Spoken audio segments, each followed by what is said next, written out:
Well, throughout the story of my life, I've had, different dreams at different stages. And for me, growing up, I was a preacher's kid.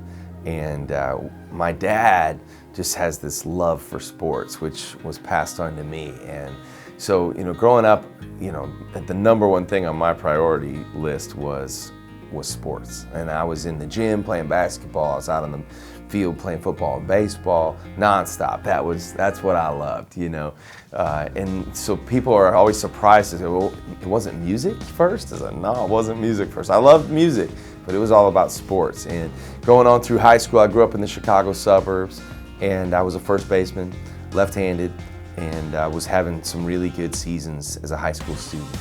And I remember the Chicago newspaper there, the Sun-Times, had listed an article kind of listing the top college prospects at each position, and I was the #1 college prospect for first baseman.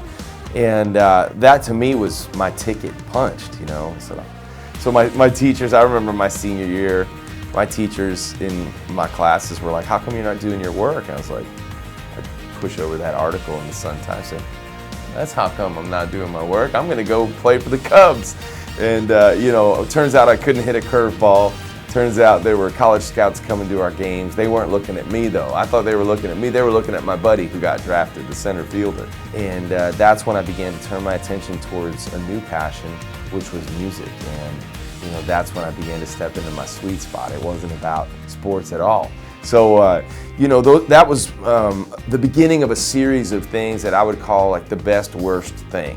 That's how I've always described it. It's sometimes the worst things that happen to you in your life really are the best things that happen to you, because God uses it to redirect your passion, redirect your attention, and to really remind us that His dream for us is bigger than our plan.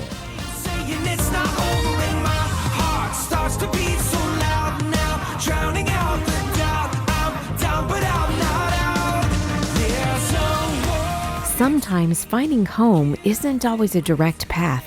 Visit FocusOnTheFamily.com/thrive. That's FocusOnTheFamily.com/thrive.